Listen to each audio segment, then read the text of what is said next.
Sardar Patel educational institute સંચાલિત શ્રી ગગજીભાઈજી સુતરિયા પ્રાથમિક શાળામાં આપ સર્વે વિદ્યાર્થીઓનું હાર્દિક સ્વાગત કરું છું. આજે આપણે ધોરણ 8ના ગણિત વિષયનું પ્રકરણ નંબર 6 વર્ગ અને વર્ગમૂળ છે તે જોવાનું છે અને તેમાં આપણે અભ્યાસ કરીશું. અહીં કોષ્ટક પરથી આપણે 1 થી 100 વચ્ચે આવતી વર્ગ સંખ્યાઓની યાદી બનાવી શકીએ. આ 1 થી 100 વચ્ચે આવતી પ્રાકૃતિક વર્ગ સંખ્યામાં કોઈ સંખ્યા બાકી રહી જાય છે? આપણને એવું જાણવા મળે છે કે ક્રમ 1 થી 100 વચ્ચે આ સિવાય કોઈ સંખ્યા બાકી રહેતી નથી કે જે વર્ગ સંખ્યા હોય. તેથી આપણે જોઈએ કે 1, 4, 9, 16, 25, 36, 49, 64, 81 અને 100 આ વર્ગ સંખ્યાઓ છે. આવી સંખ્યાઓને પૂર્ણ વર્ગ સંખ્યા પણ કહેવાય છે. હવે આપણે જોવાનું છે વર્ગ સંખ્યાઓના ગુણધર્મો વિશે. તો વર્ગ સંખ્યાઓના ગુણધર્મોમાં જોઈએ કે નીચે આપણી સામે કોષ્ટક જે દેખાય છે એમાં 1 થી 20 સુધીની સંખ્યાઓનો વર્ગ સંખ્યાઓ દર્શાવેલી છે.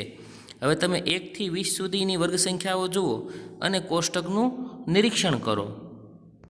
અહીં દરેક વર્ગ સંખ્યાનો એકમનો અંક શું જોવા મળે છે તે આપણે જોવાનું છે. એટલે કે દરેક વર્ગ સંખ્યાનો અંતિમ અંક શું મળે છે. આ બધી જ વર્ગ સંખ્યાઓનો એકમનો અંક 0, 1, 4, 5, 6 અથવા તો 9 છે. એક પણ વર્ગ સંખ્યાનો એકમનો અંક 2, 3, 7 અથવા 8 પૈકી કોઈ નથી. શું આપણે એમ કહી શકીએ કે જો આપેલી સંખ્યાનો એકમનો અંક 0, 1, 4, 5, 6 અથવા 9 હોય તો તે સંખ્યા પૂર્ણ વર્ગ જ હોય? હા, સાચી વાત છે, આવું સાચું છે. અહીં જો હજી એક તમારી સામે કોષ્ટક મૂક્યું છે. એ કોષ્ટકની અંદર 50 સુધીની સંખ્યાઓ લખી છે. એટલે એમાં કન્ટિન્યુ આપણે જોઈએ તો 1 થી 30 સુધીની, પછી 35, 40, 45 ને 50. તો આ કોષ્ટકનું પણ આપણે નિરીક્ષણ કરવાનું છે અને તેમાંના આપેલા એકમના અંકો ચકાસવાના છે. અને તમે જોશો ખાસ પેટર્ન જોવા મળશે આમાં તમને કે જે સંખ્યાનો એકમનો અંક 1 હશે એ સંખ્યાનો વર્ગ કરતાં આપણને એકમનો અંક 1 મળે છે. જે સંખ્યાનો એકમનો અંક 2 છે એ સંખ્યાના વર્ગ કરતાં આપણને જવાબના જે મળે છે વર્ગ સંખ્યા એના એકમના અંક 4 જોવા મળે છે. એ જ રીતે 3 હોય અંક તો એના વર્ગની સંખ્યામાં એકમનો અંક 9 મળે છે. એકમનો અંક 4 હોય સંખ્યામાં તો વર્ગ સંખ્યાનો એકમનો અંક 6 મળે છે. એ રીતે 5માં જુઓ તમે તો જે સંખ્યાનો એકમનો અંક 5 છે એ સંખ્યાનો વર્ગ કરતાં આપણને જવાબમાં જે મળે છે સંખ્યા એ વર્ગ સંખ્યાનો એકમનો અંક પણ 5 છે. અને આપણે એ રીતે છેલ્લે જોતાં જોઈએ તો જે સંખ્યાના એકમના અંકમાં 1 શૂન્ય છે તો તે સંખ્યાના વર્ગના છેલ્લા 2 અંકોમાં આપણને 0 જોવા મળે છે. તો આ રીતે તમે જોશો તો તમને તમારી જાતે પણ વિવિધ પેટર્ન જે કાંઈ સમાયેલી છે કે જેમાં ગુણધર્મો સમાયેલા છે એ જોવા મળશે. જુઓ આ કોષ્ટકમાં તમને કાંઈ સમજણ પડી? જો વર્ગ સંખ્યા છે 1 તો એ મૂળ સંખ્યા હતી 1. વર્ગ સંખ્યા 81 તો મૂળ સંખ્યા 9. વર્ગ સંખ્યા છે 121 તો મૂળ સંખ્યા હતી એની 11. 361 તો મૂળ સંખ્યા છે 19 અને 421 તો મૂળ સંખ્યા છે 21. તો જે સંખ્યાના એકમનો અંક 1 અથવા તો 9 હોય તો તે સંખ્યાનો વર્ગ કરતાં મળતી સંખ્યાનો એકમનો અંક 1 જ મળે છે. તે રીતે બીજું કોષ્ટક જુઓ તો સંખ્યા 4 છે અને એનો વર્ગ કરતાં 16 મળે છે. 6નો વર્ગ 36 મળે છે. 14નો વર્ગ 196 મળે છે અને 16નો વર્ગ 256. તો જે સંખ્યાનો એકમનો અંક 4 અથવા તો 6 હોય તે સંખ્યાના વર્ગ કરતાં મળતી સંખ્યાનો એકમનો અંક 6 જ મળે આપણને. તો છે ને નવીન વસ્તુઓ જાણવા જેવી આપણે. આ કોષ્ટક જુઓ. અહીં સંખ્યા અને વર્ગ સંખ્યાના એકમના અંકો વિશે માહિતી છે. જો કોઈ સંખ્યાનો એકમનો અંક 1 અથવા 9 હોય તો તેની વર્ગ સંખ્યાનો એકમનો અંક હંમેશા 1 મળે. સંખ્યાનો એકમનો અંક 2 અથવા 8 હશે તો તેની વર્ગ સંખ્યાનો એકમનો અંક 4 જ મળે. સંખ્યાનો એકમનો અંક 3 અથવા 7 હોય તો તેની વર્ગ સંખ્યાનો એકમનો અંક 9 મળે છે. સંખ્યાનો એકમનો અંક 4 અથવા 6 હોય તો તેની વર્ગ સંખ્યાનો એકમનો અંક 6 મળે. જો કોઈ સંખ્યાનો એકમનો અંક 5 હોય તો તે સંખ્યાનો વર્ગ કરતાં મળતી સંખ્યાનો એકમનો અંક 5 જ મળે છે. અને કોઈ સંખ્યાના એકમના અંકમાં 0 છે અને તેની વર્ગ સંખ્યાના એકમના અને દશકના એમ છેલ્લા 2 અંકો છે એ 2 શૂન્ય મળે છે આપણને. તો જે વર્ગ સંખ્યાઓ છે તેના એકમના અંકમાં અથવા તો છેલ્લે બેકી સંખ્યામાં 0 મળે તો તે આપણી વર્ગ સંખ્યાઓ હોઈ શકે. પણ હંમેશા એવું સત્ય હોતું નથી, આપણે ચકાસવું પડે. તો જોયું ને કેવું સરસ મજાની વસ્તુ છે કે જેમાં આપણે આરામથી કોઈ સંખ્યા પૂર્ણ વર્ગ છે કે નહીં તે પણ ચકાસી શકીએ, અથવા તો કોઈ સંખ્યાના વર્ગના એકમના અંક શું હશે એ પણ જાણી શકીએ, અને કોઈ પૂર્ણ વર્ગ સંખ્યા હોય અને તેના વર્ગમૂળની એકમનો અંક શું હશે એ પણ આપણે આ કોષ્ટકની મદદથી કહી શકીએ છીએ. અહીં જુઓ તમે કે આપેલી સંખ્યા અને તેના વર્ગો વિશે આપણે વિચારીએ કે અહીં આ બાજુ જુઓ તો અહીં એક જ શૂન્ય છે અને તે સંખ્યાના વર્ગ કરતાં સામે આપણને 2 શૂન્યો મળે છે. તે રીતે અહીં 2 શૂન્યો છે તો સામે તેના વર્ગ કરેલી વર્ગ સંખ્યાઓમાં 4 શૂન્ય મળે છે.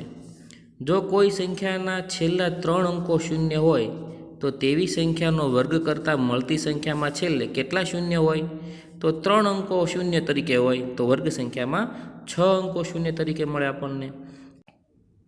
તો અહીં આપણે નિરીક્ષણ કર્યું કે કોઈ સંખ્યાના અંતે 1 શૂન્ય હશે તો તેના વર્ગ સંખ્યામાં 2 શૂન્ય મળે છે. કોઈ સંખ્યાના અંતે 2 શૂન્ય છે અને તેનો વર્ગ કરીએ તો આપણને 4 શૂન્ય મળે છે. કોઈ સંખ્યાના અંતે 3 શૂન્ય હોય તો વર્ગ સંખ્યામાં આપણને 6 શૂન્ય મળે છે. તો આપણે અહીંયાથી આ તારણ મેળવ્યું.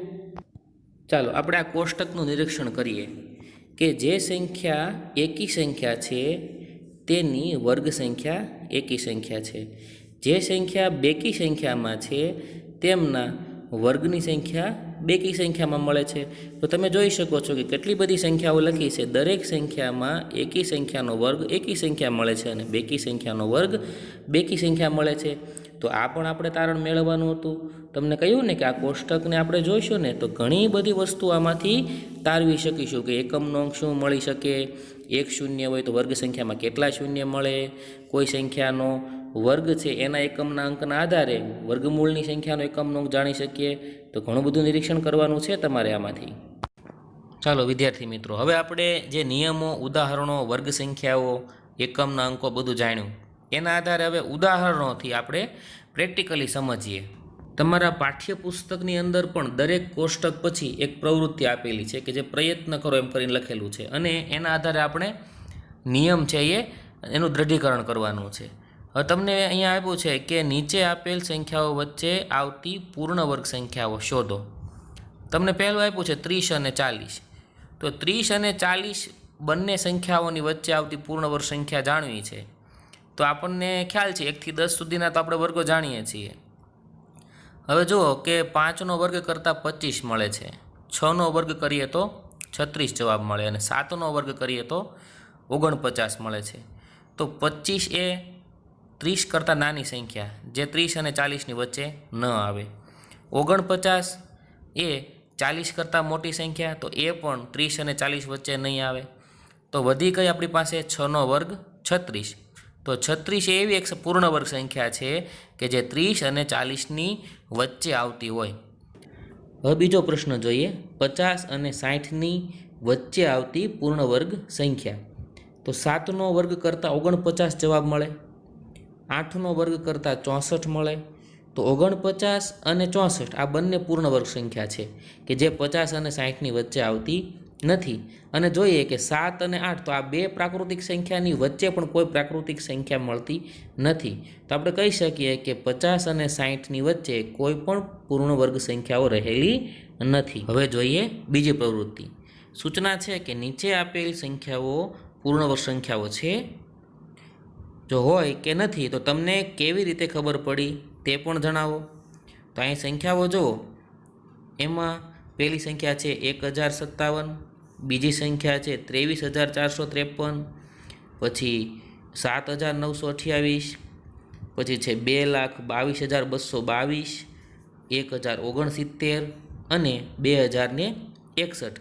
દરેકની અંદર જ અમે જોશો તો પ્રથમ સંખ્યાનો એકમનો અંક 7, બીજી સંખ્યામાં એકમનો અંક 3, ત્રીજી સંખ્યામાં એકમનો અંક 8, પછીની સંખ્યામાં એકમનો અંક 2, એના પછીની સંખ્યામાં એકમનો અંક 9 અને છઠ્ઠી સંખ્યામાં એકમનો અંક 1 આપ્યો છે. તો આપણને ખ્યાલ છે, અગાઉ શીખ્યું આપણે કે જે સંખ્યાનો એકમનો અંક 0, 1, 4, 5, 6 અથવા તો 9 હોય તે સંખ્યા જ પૂર્ણ વર્ગ સંખ્યા હોઈ શકે છે. અહીંની એક પણ સંખ્યા પૂર્ણ વર્ગ સંખ્યા નથી. અહીં જુઓ, જે સંખ્યા પર બોક્સ કરવામાં આવ્યું છે તે સંખ્યાના એકમના અંકોથી જાણી શકાય છે કે તે પૂર્ણ વર્ગ સંખ્યા હોઈ શકે, પરંતુ તેવું નથી. આ સંખ્યાઓ પૂર્ણ વર્ગ સંખ્યા છે નહીં, એટલે એક પણ સંખ્યા પૂર્ણ વર્ગ સંખ્યા નથી. હવે નવી પ્રવૃત્તિ જોઈએ. અહીં જુઓ, 123નો વર્ગ કર્યો, 77નો વર્ગ, 82નો વર્ગ, 161નો વર્ગ અને 109નો વર્ગમાં કઈ સંખ્યાનો એકમનો અંક 1 છે? તો તમે જુઓ કે એકમનો અંક જાણશો આ સંખ્યાનો, એના પરથી ખબર પડી જશે. તમને ખ્યાલ છે કે જે સંખ્યાનો એકમનો અંક 1 અથવા 9 હોય તે સંખ્યાનો વર્ગ કરતાં મળતી સંખ્યામાં એકમનો અંક 1 હોય છે. તો જો અહીં તમારી સામે સંખ્યા છે એમાં 161 અને 109, આ બે એવી સંખ્યાઓ છે કે જેના એકમના અંક 1 અને 9 આપેલા છે, અને આ સંખ્યાઓનો વર્ગ કરતાં મળતી સંખ્યાનો એકમનો અંક 1 મળશે આપણને. હવે ચોથી પ્રવૃત્તિ જોઈએ આપણે. એમાં છે કે નીચેનામાંથી કઈ સંખ્યાનો એકમનો અંક 6 હશે? હવે જો 19નો વર્ગ કરીએ તો મળે 361, 24નો વર્ગ 576, 26નો વર્ગ 676, પછી 36નો વર્ગ 1296, 34નો વર્ગ 1156. પછીનો પ્રયત્ન કરો જોઈએ કે નીચે આપેલી સંખ્યાનો વર્ગ કરવાથી મળતી સંખ્યાનો એકમનો અંક શું હશે? તમે જુઓ, તમારી સામે 6 સંખ્યાઓ છે અને તેની પછીના કોષ્ટકમાં જોઈએ તો દરેક સંખ્યાનો એકમનો અંક જણાવેલો છે અને તેની પછીના કોષ્ટકમાં વર્ગ સંખ્યાના એકમનો અંક જણાવેલો છે. તો તમને ખ્યાલ આવ્યો ને કે એકમનો અંક જાણવાથી આપણને તે સંખ્યાના વર્ગ સંખ્યાનો એકમનો અંક જાણી શકીએ છીએ. આમાં તમારે માત્ર ને માત્ર એટલું જ યાદ રાખવાનું છે કે તમને 1 થી 10 સુધીની સંખ્યાના વર્ગ આવડવા જોઈએ. જો પહેલી સંખ્યાનો એકમનો અંક કેટલો છે? 4. તો 4નો વર્ગ જોઈએ, ચોકે ચોકે 16. તો એમાં જવાબમાં શું આવે છે? એકમનો અંક 6. એ જ રીતે 7નો વર્ગ કરો, 7 7 49. 49માં છેલ્લે શું આવે? 9. તો આખી સંખ્યા ભલે હોય 26,387 છે, એમાં છેલ્લો એકમનો અંક 7 છે, તો એના વર્ગ સંખ્યાનો એકમનો અંક મળશે 9. તો બહુ જ સરળતાથી તમે આ પ્રકારના જવાબો છે એ આપી શકો છો. તો સમજાઈ ગયું ને તમને કે સંખ્યાનો એકમનો અંક જોઈએ અને એના આધારે આપણે વર્ગ સંખ્યાનો એકમનો અંક પણ જાણી શકીએ છીએ. એમાં કોઈ પણ પ્રકારની ગણતરી કરવાની જરૂર રહેતી નથી. સમજાઈ ગયું ને? તો ચાલો હવે પછીની પ્રવૃત્તિ છે એ જોઈએ. અહીં તમને આપ્યું છે કે નીચે આપેલી કઈ સંખ્યાઓનો વર્ગ કરવાથી તે એકી સંખ્યા છે કે બેકી સંખ્યામાં આવશે? કેમ? જણાવો.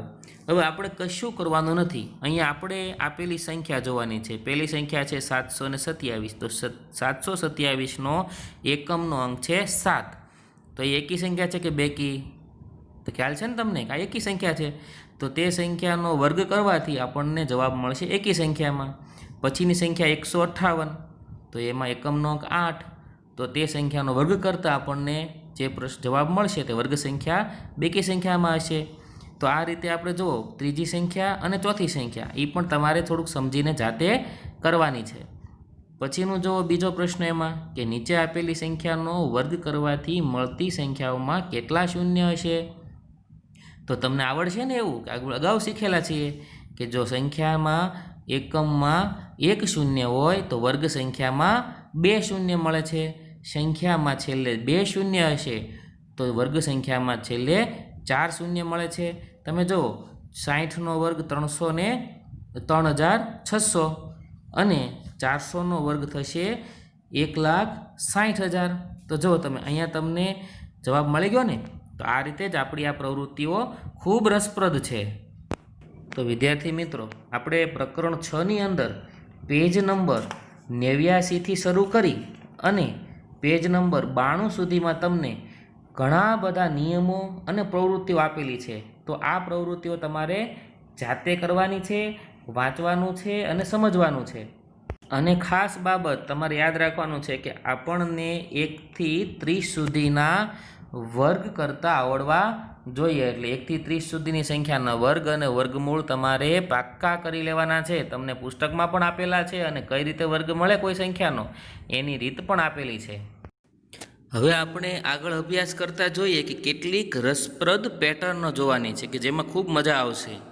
જો પહેલું જોઈએ, બે વર્ગ સંખ્યાઓની વચ્ચેની સંખ્યાઓ. તો ઉદાહરણની મદદથી જોઈએ કે 1નો વર્ગ 1 મળે, 2નો વર્ગ 4 મળે છે. હવે 1 અને 4ની વચ્ચે આવતી સંખ્યા 2 અને 3 છે. એટલે કે 1 અને 2ના વર્ગની વચ્ચે 2 સંખ્યા છે જે બંને સંખ્યાના તફાવત કરતાં 1 ઓછી છે. એટલે કે જે વર્ગ સંખ્યા મળે છે તેમના તફાવત કરતાં 1 જેટલી ઓછી છે. હવે આપણે બીજું ઉદાહરણ જોઈએ.